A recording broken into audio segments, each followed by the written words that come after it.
Ramogi jonko pogre gi mano en ni jagoro mongirore e bwo migawo mar arita kwe Laktar Raymond Omolo olando ni jatend piny Kenya William Ruto biro yawo meli mano mar MV Uhuru II e port ma Kisumu mano dwe mar abich mar higani.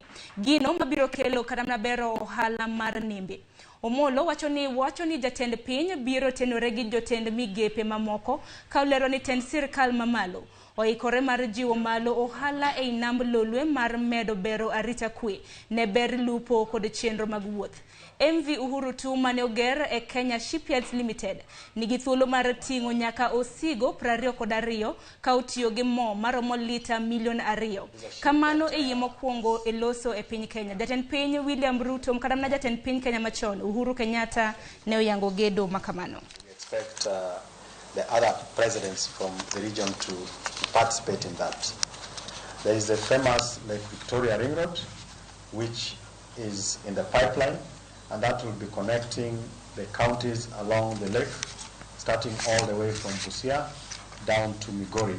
So those are already commitments, and they're work in progress that the government is undertaking, specifically to support the blue economy, but also to support the development that is happening in this region.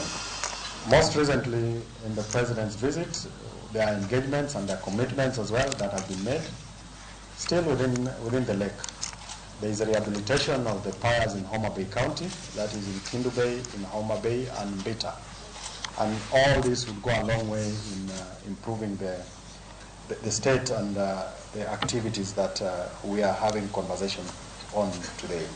In terms of commitments, there is what the ministry commits to ensure that we follow up with our colleagues in the various state departments, so that then we properly mainstream issues to do with the blue economy in our performance contracts, but also in our budgets.